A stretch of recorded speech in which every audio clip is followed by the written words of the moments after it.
Alan Jackson, who won a Grammy, is a country music superstar.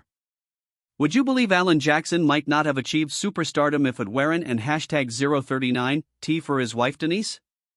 Fans are eager to learn more about this graceful singer, and Alan and hashtag 039's daughter has disclosed more about him to let the world know. In his life and career, what obstacles did Alan Jackson encounter? Tell me how his wife Denise was instrumental in his meteoric rise to fame. Just what else has the brilliant superstar been keeping from the world? Does he treat his kids differently than his fans? Is he hiding anything from you? Come with us as we investigate Alan Jackson and hashtag 039's background, learn about his recent activities, and uncover the truth about him according to his daughter. Alan Jackson fled his hometown of Newnan, Georgia for Nashville in search of fame and fortune, driven by an insatiable need for music. A musical revolution was happening in country music in the 1980s. Country music was forever changed by Jackson and hashtag 039's groundbreaking blend of traditional and new sounds. What is the meaning of our words? Alan Jackson was the youngest of his family and hashtag 039's children, born on October 17, 1958, in the Georgia town of Newnan. There was none of the dysfunctionality that is so often associated with celebrities in his life. Even though they were poor, he had a wonderful upbringing despite it. They may have been strapped for cash, but they were rich in the comforting gospel music he heard in church and the timeless country songs of artists like Hank Williams and Merle Haggard. His passion for music was ignited by these formative influences and guided him along a trajectory that would ultimately bring him immense success. Alan Jackson was displaying enormous promise when he was a teenager. With his performances in a country duo and subsequent membership in Dixie Steel, he was already causing a stir in the area and hashtag 039's music scene. Jackson wed Denise, his high school girlfriend, on December 15, 1979, after dropping out of school due to his intense passion for music. The love tale of Alan Jackson and Denise is as poetic as a country song and hashtag 039's lyrics. Alan and Denise first crossed paths at a Dairy Queen, where Denise was captivated by his charismatic smile and laid-back demeanor. Not long after, they began dating, and their romance quickly bloomed. Alan, who was married and out of high school, followed his dream of becoming a country music sensation with Denise and hashtag 039's unwavering support. There was a lot of sacrifice and hardship in the first few years of their marriage. While performing in little bars across Georgia, Alan was also a construction worker, forklift operator, car salesperson, and mailroom employee at the Nashville network. Alan Jackson and hashtag 039's music career didn't and hashtag 039T appear to have a bright future. Denise, his wife, thought he had tremendous skill and could become famous. She believed in him and was prepared to assist him in showcasing his talent. She was a flight attendant by trade and would lug his demo cassette around with her wherever.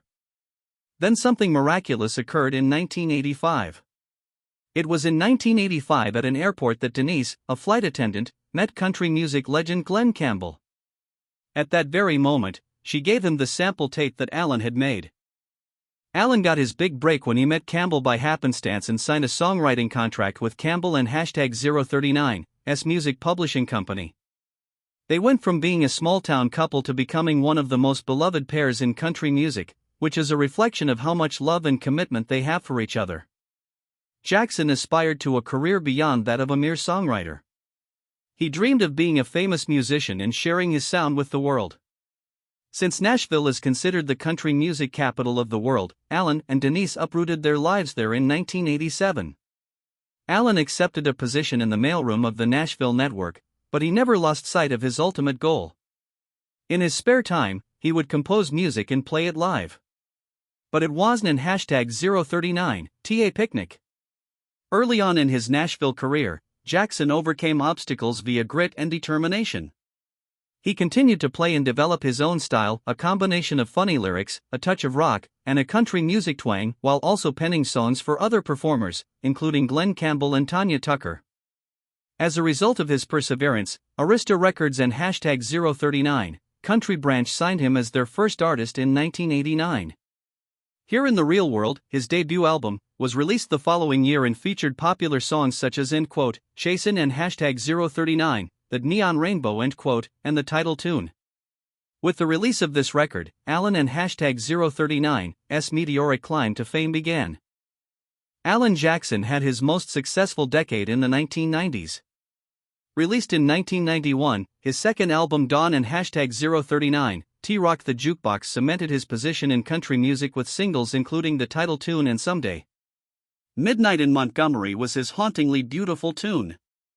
The backstory of this song may have been obvious to some of his admirers, but for others, it may be still another major piece of news to process. Something very out of the ordinary occurred during this time, supplementing his narrative with an enigmatic section. Alan claims that something life-altering happened to him in 1991 while he was visiting the tomb of Hank Williams in Montgomery, Alabama.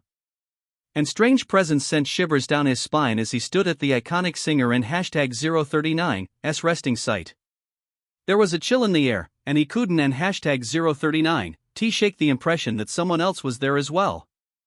Alan wrote his most eerie song, Midnight in Montgomery, in response to this terrifying experience.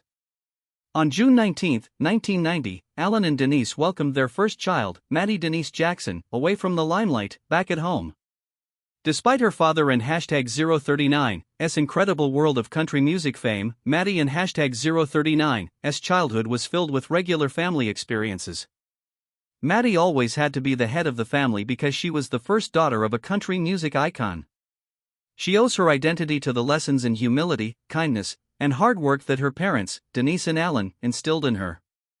She had a natural intelligence and an insatiable appetite for knowledge from an early age. As a child, Maddie had the best of both public and private education.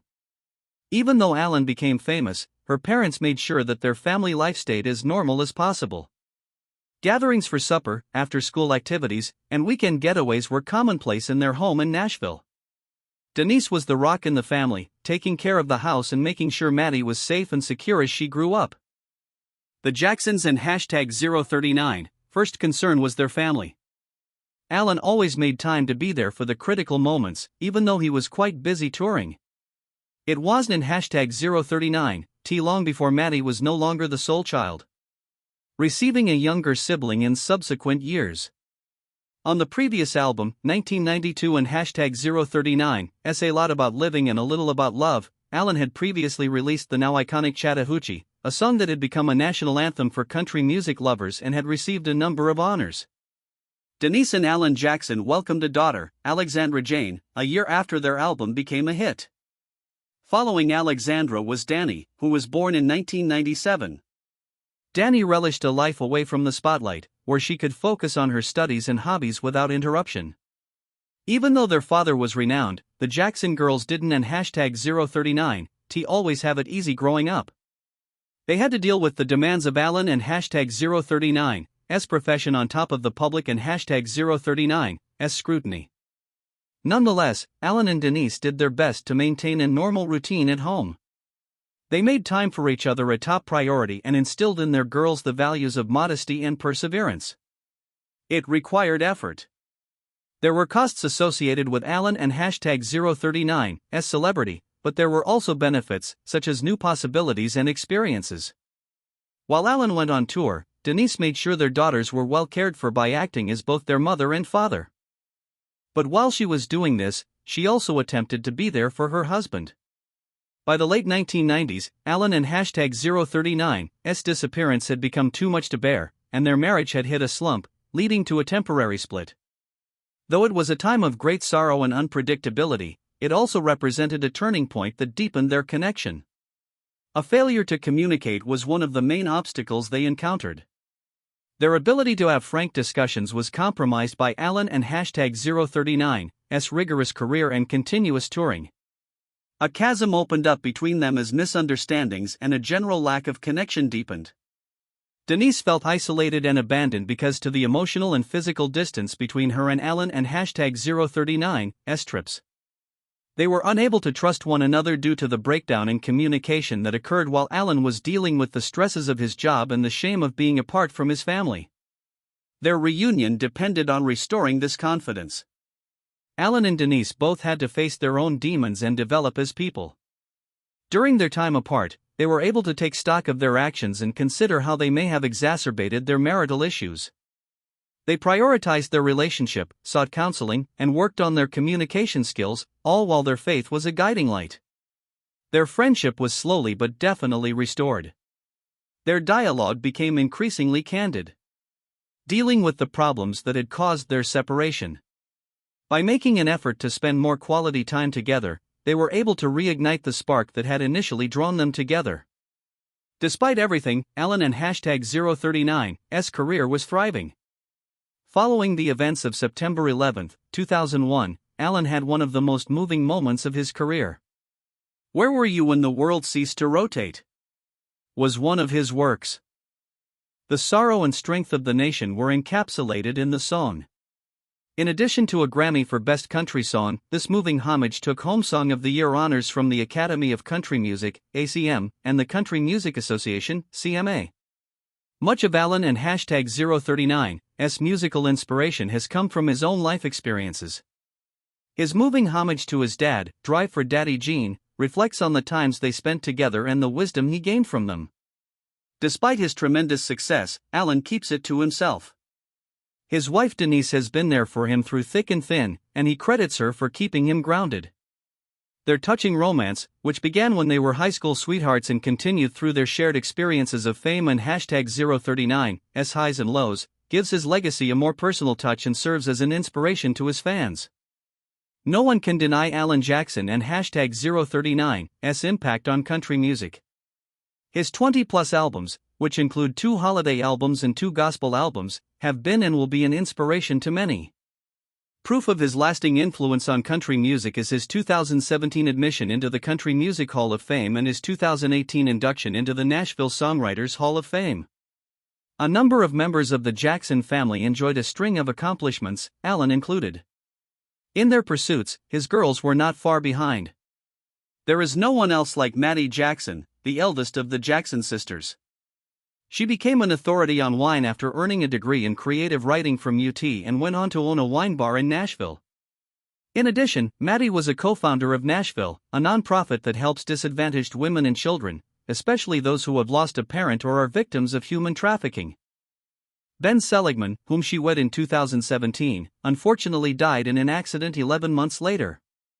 Despite this devastating setback, she eventually found love again, this time with Connor Smith. They had a boy, Wesley Allen Smith, in June of 2024, which was the couple and #039's first child. Alexandra, Maddie and #039's sister, and her father, Alan, have always been very close. She has become well known in various fields, even though she has never worked in show business. Having a robust social media presence has made Alexandra famous. On July 18, 2020, in a stunning wedding attended by her sisters, Alexandra tied the knot with Sam Bradshaw after falling deeply in love with him. Jackson Bradshaw, a son, was born to the happy couple in December 2022. Social networking has made her more extroverted. Her life and family are the subjects of her insights. Posts on Alexandra and #039's family life are common on her blog, exchanging touching remarks regarding the ups and downs of motherhood with charming images of her baby. Like her older sister, she has supported issues that are important to her through her involvement in philanthropic endeavors. While her siblings went public with their lives, Dani opted for a more discreet route. She has dedicated her life and #039's work and academic pursuits to satisfying her passion for fashion. Dani and #039's passion for fashion shines through whenever she attends public events, or her flawless style never fails to turn heads. Dani may be unassuming, but she has a huge impact on her family and is frequently said to be the one thing that keeps them all together. Few details about Dani are known because her private life is shrouded in secrecy. She has been there for her parents and sisters, offering encouragement and joining in on many of the festivities. After Maddie and #039's first husband Ben passed away, many assume she was there for her. It breaks my heart to hear of Maddie and #039's loss. During a family event, Ben, an assistant district attorney in Nashville, was assisting a woman in boarding a boat. He suffered serious brain damage after he slid and banged his skull. He received prompt medical assistance and underwent additional surgical procedures. A few weeks down the road, he tragically died. The depth of the loss was tremendous. along a path that was both dark and heartbreaking for Maddie. She had company, though. She found strength in her family, particularly in her parents, Alan and Denise. Through it all, Maddie had the support of Alan and Denise Jackson. They were there for her emotionally, lending her an ear and a shoulder to weep on. His daughter found strength in Alan, who was renowned for his steady demeanor. He helped her find solace in his words and stories as she grappled with the weight of her tremendous loss. Maddie found solace in writing as she began to mend. Her mother Denise was one of her co-authors of Friday and #039's Lemons. The book is an open and honest description of her struggles with loss, from the initial shock of Ben and #039's death to the subsequent efforts she took towards recovery. As she wrote the book, Maddie was able to work through her feelings and think about how her family, especially her dad, helped her. When Maddie wrote a song about the incident, Alan had a huge role because the link between the father and daughter got so deep. Alan and his daughter wrote the song and quote, "Racing the Dark" and quote, together. Racing in the Dark was conceived by Maddie. Nearing the 2-year mark since Ben and #039's passing, she began penning lyrics that reflected her feelings and the events leading up to that point. "I was completely careless about that. No way am I musically gifted. On the other hand, I had the lyrics come to me on the eve of Ben and #039's 2-year death anniversary." According to her interview with the Today Show host, she asked her father if he could assist her set these lines to music. Because she kept wondering, end quote, "Is he going to tell me if this is terrible?" End quote. She was terrified of his reaction. Yet he accomplished it. He kindly included me in every step of the creation process, which was a very delightful surprise. For me, it and #039's an incredible gift. Inspired by his daughter and #039's words, Alan wrote the music. The two of them collaborated to produce a moving anthem that celebrates Maddie and #039's journey through its ups and downs. This past Friday, the song and Maddie and #039's book, Lemons, were both released. Alan expresses his admiration for Maddie and #039's tenacity and determination in an interview. Despite her lack of interest in music, he was profoundly moved by the way she expressed herself through the lyrics of the song. The way Maddie dealt with the devastating loss and found purpose in her suffering is something that Alan has praised in interviews. He does a wonderful job of describing her songs. In a press release, Jackson praised the song and #039's beauty and the quality of its lyrics. Alan was there for Maddie during the worst of circumstances, and she confided in him about how much it meant to her. She admitted that she was able to regain her strength and optimism thanks to his unfaltering love and the principles he taught her. After much introspection and gratitude for her father and #039's influence in her life, she felt compelled to make this sincere confession. It wasn't in #039 the end for Maddie. She felt it was important for everyone to see how courageous her father has been.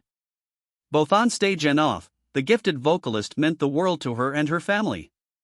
Rather than a father figure, she portrayed Alan more at this period as a friend and companion.